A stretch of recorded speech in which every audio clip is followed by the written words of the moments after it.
Desde los estudios de WTMBN en Orlando, Florida, Estados Unidos, presentamos Noticiero Internacional con Alonso García. Llegamos al día viernes 6 de agosto de 2021 y me es muy grato poder saludar una vez más y agradecerle por supuesto por la oportunidad que me da día a día de acompañarle y traerle los hechos más relevantes de Estados Unidos, América Latina y el mundo. Estos son los titulares de la presente edición. En Estados Unidos, alrededor de 12 muertos y 20 heridos tras un accidente de una camioneta que llevaba a más de 30 indocumentados en Texas. La variante Delta avanza imparable en Estados Unidos y supone una amenaza para la salud nacional. Según reporte, los casos de contagio vuelven a alcanzar máximos luego de 6 meses de cierta estabilidad. Y en Honduras, la violencia contra las mujeres sigue en aumento. Organizaciones que la defienden aseguran que muchos de los casos no se judicializan y quedan en la impunidad. En Nicaragua, la oposición rema contracorriente para mantenerse en la contienda electoral frente al gobierno que busca inhibir a candidatos inscritos ante el Consejo Supremo Electoral. La peligrosa variante Delta del COVID-19 llegó a Argentina desafiando las medidas sanitarias del gobierno. Y en Venezuela se implementará otra reconversión monetaria. Las Américas sobrepasan los 2 millones de muertos por la pandemia del COVID-19 y la Organización Panamericana de la Salud confirma que la variante Delta está en más de una veintena de países en la región.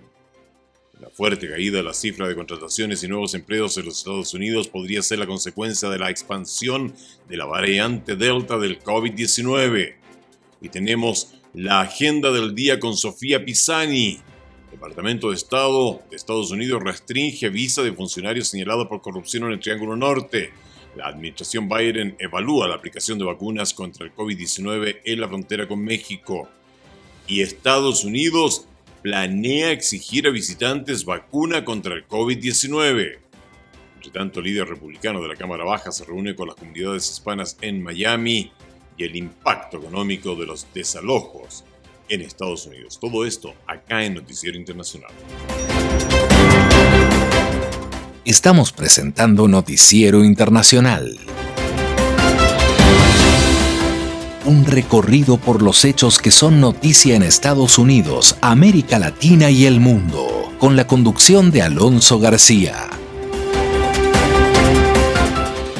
Vamos con el desarrollo de las noticias. Tenemos ahora la información que nos trae Alejandro Escalona en torno a lo que son los avances y todo lo que sucede con la vacuna Moderna. La farmacéutica Moderna dijo el jueves que su vacuna COVID-19 tiene una efectividad del 93% durante 6 meses después de la segunda dosis, lo que apenas muestra cambios respecto al 94% de eficacia reportada en su ensayo clínico inicial.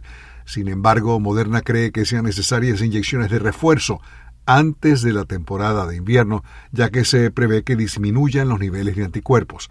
Tanto Moderna como su rival Pfizer y BioNTech han estado abogando por una tercera dosis para mantener un alto nivel de protección contra la pandemia.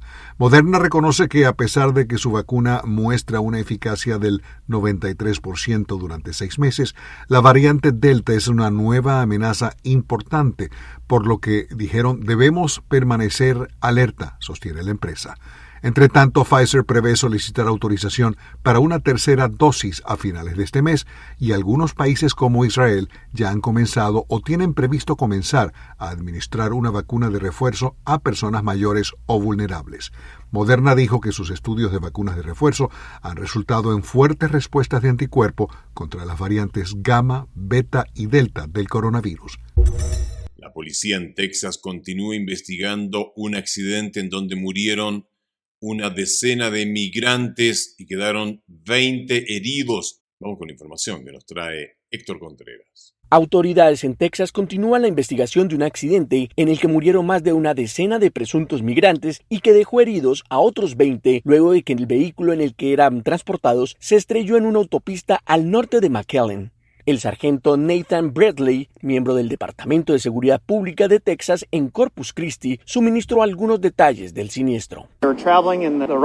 Viajaban a una velocidad demasiado rápida para intentar maniobrar esa curva y se estrellaron en el poste de metal, dijo Bradley. En el vehículo aparentemente viajaban 30 personas, a pesar de que solo estaba diseñado para transportar a 15, y las autoridades confirmaron que en el momento del accidente la camioneta no era perseguida por la policía. Hasta el momento se desconoce la identidad de los ocupantes, el registro y matrícula del vehículo. Sin embargo, las autoridades advierten que este es un problema que se ha presentado a menudo durante los últimos meses debido al transporte irregular de personas, en su mayoría migrantes que buscan evadir los controles e ingresar al país poniendo en riesgo sus vidas. El 3 de marzo, en un hecho similar pero en California, murieron 13 personas cuando un camión de carga se estrelló contra una camioneta que transportaba a 25 migrantes, mientras que el 17 del mismo mes, otra camioneta que llevaba a algunos migrantes chocó contra otro vehículo mientras eran perseguidos por la policía, dejando un trágico saldo de 8 personas muertas. El constante aumento de migrantes que intentan cruzar irregularmente la frontera sur de Estados Unidos ha hecho que se presenten este tipo de accidentes con más frecuencia, mientras los traficantes de personas utilizan conductores sin experiencia para realizar este viaje. La variante Delta continúa avanzando en Estados Unidos y supone una amenaza para la salud nacional y, según reportes, los casos de contagio vuelven a alcanzar máximos. La información con Judith Martín. La amenaza de la variante Delta en Estados Unidos aumenta día tras día y esta semana, según informó la agencia de noticias Reuters, el país alcanzó un máximo en el número de nuevos contagiados por COVID-19 de los últimos 6 meses, mientras las autoridades sanitarias señalan directamente a los escépticos de recibir la vacuna como los responsables de esta imparable propagación. Basándose en datos actuales y en la velocidad de propagación de la variante Delta, el doctor Anthony Fauci, director del Instituto Nacional de Alergias y Enfermedades Infecciosas de Estados Unidos, vaticinó que en las próximas semanas el promedio de casos podría aumentar a 200.000, más del doble de los casi 95.000 casos diarios reportados ahora. La variante Delta es la modificación del COVID-19 más peligrosa registrada hasta la fecha y en Estados Unidos es ahora predominante, representando más del 80% de los nuevos casos, y científicos y personal médico estadounidense alertan de la amenaza que supone para la salud nacional cuando algunos hospitales ya empiezan a congestionarse. En tanto, los expertos insisten en que el único modo de frenar las infecciones indeseadas y prevenir las muertes es haciendo uso de las vacunas contra el COVID-19, y así lo reflejan los datos, y es que el 97% de los casos graves por COVID-19 son de personas no vacunadas. Pese a que esta semana aumentó el ritmo de vacunación, las tasas de inmunización varían notablemente. Los residentes del estado de Vermont, al noreste del país, cuentan con el mayor porcentaje de inmunizados, con un 78%, mientras que al sur, en Mississippi, tan solo un 40% de su población ha sido vacunada contra el COVID-19. A nivel global, desde que empezó la pandemia, se han registrado más de 200 millones de infectados en todo el mundo, una cifra impactante y que enfatiza la necesidad de inmunizar a toda la población para erradicar el COVID-19 y sus variantes por completo, y para ello la Organización Mundial de la Salud exhorta a los países ricos a seguir el ejemplo de naciones como Estados Unidos, que ya ha donado más de 100 millones de vacunas a los países con menos recursos económicos. Nos vamos a Honduras, en donde la violencia contra las mujeres sigue en aumento y las organizaciones que las defienden aseguran que muchos de los casos quedan en la impunidad. Desde Tegucigalpa, informa Óscar Ortiz. Más de 54.000 llamadas por violencia doméstica y maltrato familiar contra las mujeres se contabilizan en Honduras a través del sistema de emergencias 911 de enero a la fecha, y de este total, 25.000 corresponden a violencia doméstica, 29.000 a maltrato familiar y más de 1.000 por violencia sexual, reflejando una emergencia nacional sin respuesta oficial. Dinora Gómez, vocera de la Unidad Especial de la Mujer del Ministerio Público en Honduras, aclara que los registros del organismo de investigación clasifican las denuncias e informa que los casos por violencia contra las mujeres superan los 4.000. De inicio como un homicidio, luego de ahí se va descartando si fue homicidio, luego si fue asesinato o un femicidio. Sin embargo, desde las organizaciones que velan por los derechos de la mujer en Honduras, como la organización no gubernamental Visitación Padilla, expresan sus dudas sobre el débil sistema de investigación como señala su directora, Cristina Alvarado. O el sistema operador de justicia, entendido desde el sistema de investigación, el de judicialización, no responde a estas demandas de las mujeres. En tanto, Migdonia Yestas, coordinadora del Observatorio de la Violencia de la Universidad Nacional Autónoma de Honduras, dijo que las parejas sentimentales de las mujeres, en su mayoría, figuran como principales agresores. Son sus parejas, son los hombres en esa condición de pareja. Informes de la Comisión Económica para América Latina CEPAL, en su división de género, ubican a Honduras como el tercer país a nivel latinoamericano con los mayores índices de violencia contra la mujer en cualquiera de sus manifestaciones. Pasamos a Nicaragua, en donde la oposición en Nicaragua rema contracorriente para mantenerse en la contienda electoral frente al gobierno que busca inhibir a candidatos inscritos ante el Consejo Supremo Electoral. Desde Nicaragua, la información con Dariana Ocaña. Las opciones para que la oposición en Nicaragua se mantenga en la contienda electoral se siguen reduciendo significativamente luego de que el gobierno del presidente Daniel Ortega busca inhibir a candidatos ya inscritos ante el Consejo Supremo Electoral, lo que a criterio de Agustín Jarquín Anaya, ex fórmula presidencial de Daniel Ortega, agrava el ya cuestionado panorama democrático de Nicaragua. Yo creo que ese es un objetivo, ganar con la mayor obtención posible. Bien, los partidos están haciendo su mejor esfuerzo, pero el hecho es que objetivamente el proceso electoral no está sirviendo. La más reciente inhibición promovida por el gobierno sandinista fue contra la ex reina de belleza Berenice Quesada, inscrita oficialmente como candidata a la vicepresidencia por el partido Ciudadanos por la Libertad, y si bien técnicamente el partido puede reemplazar a su candidata, a criterio de los analistas el proceso electoral se vuelve cada vez más viciado. En tanto, la vicepresidenta y primera dama Rosario Murillo dijo a medios oficiales que el objetivo del gobierno es asegurar el respeto a los derechos humanos y evitar que ocurran hechos que atenten contra la estabilidad del país. Seguir asegurando nuestros derechos humanos, y precisamente por asegurar derechos es que fuimos agredidos. La lista de presos políticos detenidos por el gobierno desde el inicio del proceso electoral está compuesta ahora por 32 personas. Venezuela. Con la finalidad de mitigar la debacle económica que enfrenta el país, el Banco Central anunció una nueva reconversión monetaria a partir del 1 de octubre. El anuncio implica la eliminación de otros 6 ceros de la moneda y se dará paso al llamado Bolívar Digital. Álvaro Algarra, desde Caracas, nos amplía la información. El Banco Central de Venezuela determinó que cualquier importe que esté expresado en moneda nacional tendrá que ser dividido entre 1 millón para la nueva nomenclatura. Esta medida para el economista José Guerra es simplemente un maquillaje contable. Esto es un maquillaje contable porque sencillamente los métodos de cómputo, de albergar datos de los computadores, de los negocios, comercios, bancos, industrias, estaban colapsados, ya no podían trabajar con la cantidad de ceros. Ángel Alvarado, integrante del Observatorio Venezolano de Finanzas, recordó que con esta reconversión, desde que se inició el chavismo en el poder, se le han quitado 14 ceros a la moneda y ninguna de estas medidas ha logrado solucionar el problema de fondo. ¿Cómo se resuelve la hiperinflación? Bueno, por ejemplo, accediendo a los derechos especiales de giro que ha asignado el Fondo Monetario Internacional para Venezuela, $5.000 millones a las cuales no se puede acceder porque no hay un gobierno legítimamente reconocido internacionalmente.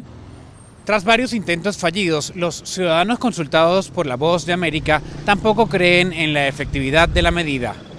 No, chicos, eso es todo contraproducente. Eso no va a mejorar absolutamente nada. Bueno, ¿cuántas veces no la han cambiado ya? Pues? Eso no va a cambiar nada. Los precios van a seguir subiendo y el dólar también.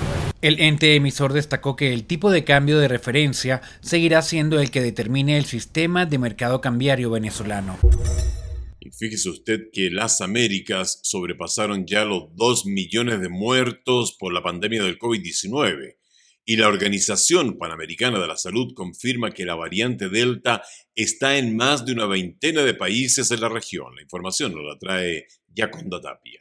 La Organización Panamericana de la Salud reportó que 2 millones de personas han muerto en las Américas a consecuencia de la pandemia del COVID-19, un hito trágico, como destacó su directora, la doctora Carissa Etienne. Esto es aproximadamente la población de Houston, Texas. Esto pesa en gran medida en nuestros corazones y es un recordatorio angustiante de que debemos actuar con urgencia para evitar más sufrimiento. En este marco, la directora de la OPS recordó que la región requiere ahora más que nunca de la ayuda del mundo para conseguir las vacunas que le permitan inmunizar a la mayor cantidad posible de personas que, en muchos casos, aguardan con desesperación la posibilidad de inmunizarse. Hoy, las vacunas, que son una luz de esperanza para controlar esta pandemia, siguen estando fuera de alcance para demasiados en las Américas. Solo el 18% de las personas de América Latina y el Caribe cuentan con una vacunación completa contra la COVID-19. Etienne remarcó que en la última semana la región ha registrado 1.200.000 casos de contagio, destacando que la variante Delta del COVID-19 se acelera en América del Norte y aumentan en el Caribe, y confirmó que se encuentra en 22 países de la región. Al mismo tiempo, llamó la atención sobre las comunidades indígenas de la región, afirmando que más de 62 millones de personas representan una estructura realmente rica en idioma, cultura y sociedad, destacando que muchos de ellos son más vulnerables a las infecciones del COVID-19. A tiempo de recordar que el 9 de agosto se conmemora el Día Internacional de los Pueblos Indígenas, la directora de la OPS dijo que la pandemia ha mostrado las grandes desigualdades que existen para estos pueblos en la región, y destacó que estos pueblos siguen careciendo de redes de seguridad social y financiera que les garanticen poder mantener a sus familias y sus comunidades, incluso cuando son afectados por enfermedades o una pandemia como la del COVID-19. Vamos a Estados Unidos, en donde una fuerte caída de la cifra de contrataciones y nuevos empleos podría ser consecuencia de la expansión de la variante Delta del COVID-19, nos informa Héctor Contreras. El mercado laboral en los Estados Unidos está empezando a sentir el impacto del avance de la variante Delta del COVID-19, que a pesar de la vacunación que sigue en camino y cuando gran parte de las actividades empezaban a mostrar una nueva normalidad con el levantamiento de algunas restricciones, algunos sectores de la economía como el turismo, la hotelería, servicios y la construcción empezaron a mostrar signos de reducción en la contratación, y julio fue el punto de referencia para esa desaceleración. Según datos publicados por la firma de servicios de nóminas ADP, en julio se experimentó una fuerte caída en las cifras de contratación en las empresas privadas estadounidenses, pues mientras en junio se generaron casi 700,000 nuevos empleos, en julio la cifra se redujo a más de la mitad. En tanto, el presidente Joe Biden sigue impulsando su plan de infraestructura y empleo propuesto ante el Congreso y espera su pronta aprobación, pero en tanto continúa haciendo importantes gastos para apoyar la recuperación económica y alcanzar cifras alentadoras en la presentación del informe mensual del empleo que el gobierno emitirá el viernes, esperando anunciar la creación de al menos 1 millón de nuevos empleos. La economista en jefe de ADP, Nela Richardson, hizo un análisis de esta situación y resaltó que si bien el progreso en las cifras de contratación es desigual, significa un avance a pesar de todo. Por su parte, el secretario del Tesoro, Janet Yellen, dijo que el plan de infraestructura propuesto por el gobierno es solo el comienzo de todo el proceso de recuperación económica del país y aclaró que definitivamente es necesario trabajar en aspectos como el acceso al cuidado infantil para que los padres puedan regresar tranquilos al trabajo, y también mencionó que se debe imponer planes para que los estadounidenses puedan tener una vivienda asequible. El gobierno del presidente Biden ha propuesto una partida presupuestaria de $3,5 millones destinados al cuidado infantil, educación y salud, lo que generaría nuevos empleos en estos sectores. Pasamos ahora a la agenda del día con Sofía Pisani. Los temas: Departamento de Estado en Estados Unidos restringe visas de funcionarios señalados por corrupción en el Triángulo Norte. Administración Biden evalúa la aplicación de vacunas contra el COVID-19 en la frontera con México. Vamos con Sofía Pisani y la agenda del día. El Departamento de Estado de Estados Unidos dio a conocer este miércoles nuevas restricciones de visas para funcionarios y exfuncionarios del Triángulo Norte de Centroamérica que hayan sido señalados por corrupción. La medida busca ayudar a Guatemala, Honduras y El Salvador a mejorar sus condiciones políticas, económicas y de seguridad, que a juicio de la oficina son las principales causas de la migración irregular. El secretario de Estado de Estados Unidos, Antony Blinken, explicó que las restricciones buscan enviar un mensaje claro de que quienes socavan la democracia o el Estado de Derecho en los mencionados países no son bienvenidos en Estados Unidos. Por otra parte, los Centros para el Control y Prevención de Enfermedades de Estados Unidos, conocidos por sus siglas CDC, informaron que la variante Delta del coronavirus representa más del 93% de todos los nuevos casos de COVID-19 en todo el país. Los CDC también señalaron que el promedio diario de casos nuevos durante la semana pasada aumentó a 66.600 por día desde los 40.500 de la semana anterior, un aumento del más del 64%. Asimismo, la administración del presidente Joe Biden estaría contemplando un plan de vacunación en las zonas fronterizas, donde el Departamento de Seguridad Nacional registra los niveles más altos de cruces irregulares. La noticia, reportada por el diario The Washington Post, cita a funcionarios del Departamento de Seguridad Nacional, quienes afirman que las vacunas se proporcionarían a quienes enfrentan deportación, así como a los migrantes que probablemente sean liberados dentro de Estados Unidos a la espera de una audiencia judicial. Y fíjese usted que Estados Unidos está planeando exigir a visitantes vacuna contra el COVID-19. La información nos la trae Tony Cano. El gobierno de Estados Unidos tomará sus primeras medidas para requerir que casi todos los extranjeros que visiten la nación estén vacunados contra el COVID-19, informó este miércoles un funcionario de la Casa Blanca. El requisito surgiría como parte de un enfoque gradual del gobierno del presidente Joe Biden para reducir las restricciones de viaje a los extranjeros. De momento no se ha determinado un calendario, ya que los grupos de trabajo interdependencias están estudiando cómo y cuándo avanzar con seguridad hacia la reanudación de los viajes normales, pero eventualmente se espera que todos los extranjeros, con algunas excepciones limitadas, estén vacunados contra el COVID-19 para ingresar al país. El funcionario habló bajo condición de anonimato para comentar sobre la política en desarrollo, destaca la agencia de noticias AP. El gobierno de Biden ha mantenido en vigor ciertas restricciones de viaje que han disminuido los vuelos internacionales hacia Estados Unidos, argumentando la propagación de la variante Delta del coronavirus. Bajo esas normas, los extranjeros que hayan estado en China, en el espacio Schengen en Gran Bretaña, Irlanda, Brasil, Sudáfrica y la India en los 14 días previos tienen prohibida la entrada a territorio estadounidense. Todos los viajeros a Estados Unidos, independientemente de su estatus de vacunación, deben mostrar una prueba negativa de COVID-19, realizada en los 3 días anteriores a su vuelo.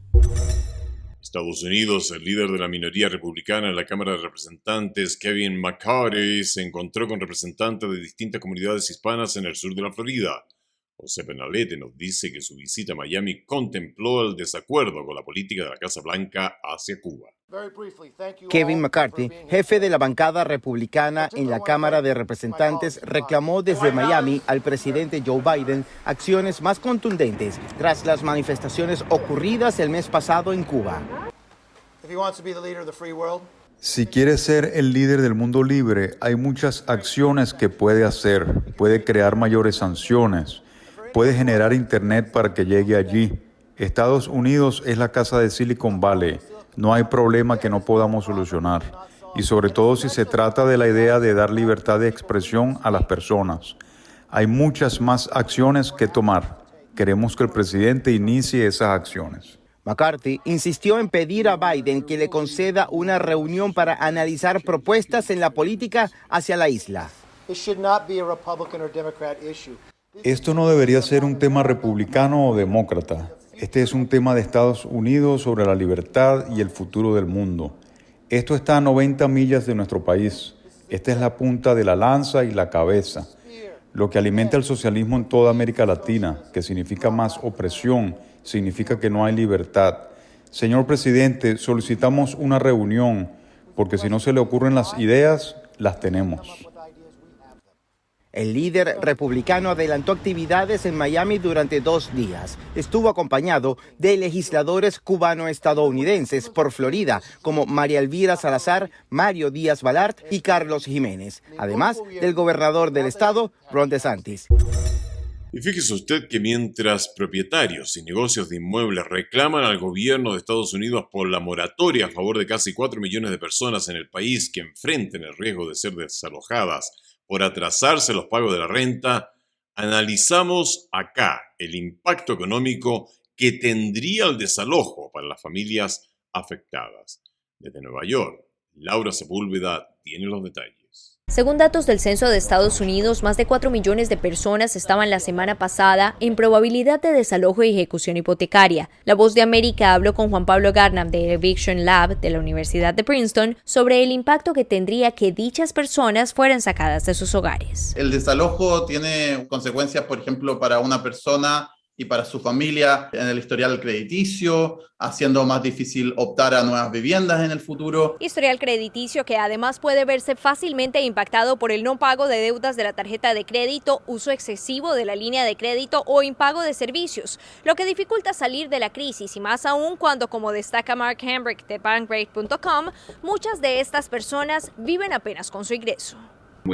Tenemos cerca de la mitad de la población de Estados Unidos viviendo sueldo a sueldo. Eso es esencialmente lo que sucedió en marzo y abril del año pasado, cuando 22 millones de estadounidenses se quedaron desempleados. Garnham explica que por ello el presidente Biden no solo apoya la moratoria de desalojos, sino que también impulsa destinar más de $45 mil millones en ayudas para el pago de rentas. Los requisitos de la moratoria estipulan que el inquilino debe hacer lo más posible por pagar la renta, incluyendo postular a beneficios como los programas de asistencia de renta. Esto podría ayudar a que el casero reciba su plata y al mismo tiempo la gente afectada no acumule deuda. Pasamos ahora a la nota económica con Leonardo Bonet. El número de estadounidenses que solicitó prestaciones por desempleo bajó en 14,000 la semana pasada para ubicarse en 385,000, una nueva evidencia de que la economía se recupera a buen paso de la recesión causada por la pandemia. Según la agencia AP, el Departamento del Trabajo reportó que las solicitudes, un indicador de despidos, disminuyeron la semana pasada de un registro de 399,000. Las solicitudes han estado bajando consistentemente desde que llegaron a 900,000 a inicios de enero. Aún así, siguen altas. Antes del estallido de la pandemia en Estados Unidos, en marzo de 2020, estaban alrededor de 220,000 semanales. La economía estadounidense se ha recuperado en vista de que las vacunaciones alientan a las empresas a reabrir o regresar a sus horarios normales y a los consumidores a regresar a las tiendas, restaurantes y otros establecimientos. Estados Unidos ha estado añadiendo más de 540,000 empleos al mes este año y se espera que el reporte de empleos del Departamento del Trabajo refleje que la economía añadió casi 863,000 el mes pasado, de acuerdo con un sondeo de economistas realizado por la firma FactSet. La economía estadounidense aún tiene 6,800,000 empleos menos que en febrero de 2020. Las empresas están abriendo posiciones a una cifra sin precedentes de 9,200,000 en mayo, es decir, más empleos que solicitantes para ocuparlos. Muchos estados han respondido a las quejas de los negocios de escasez de mano de obra, poniendo fin a la ayuda federal extendida por desempleo, que fue implementada como asistencia debido a la pandemia, incluyendo pagos adicionales de $300 a la semana. Las prestaciones estatales expirarán nacionalmente el 6 de septiembre. Pasamos a Argentina, en donde la variante del COVID-19 llegó al país desafiando las medidas sanitarias del gobierno y se han reportado infectados locales y grupos que debieron ser aislados. El gobierno argentino ya confirmó 89 casos de la variante Delta del coronavirus en las provincias de Salta, Córdoba, Santa Fe, Buenos Aires y en la capital federal, y se encendieron todas las alertas. La mayoría de los positivos fueron de argentinos y extranjeros que viajaron desde Estados Unidos, España, Países Bajos y Perú. Concluimos así Noticiero Internacional por hoy día, viernes 6 de agosto del 2021. Esta ha sido una producción de la WTMBN. Agradecemos el apoyo brindado por the US Agency for Global Media, formerly the Broadcasting Board of Governors, por el apoyo dado con corresponsales en los lugares de los hechos para darle información a usted de primera mano. Nos volveremos a juntar el próximo lunes, acá en este mismo punto de encuentro. Tenga usted un maravilloso viernes, un extraordinario fin de semana. Por favor, cuídese mucho.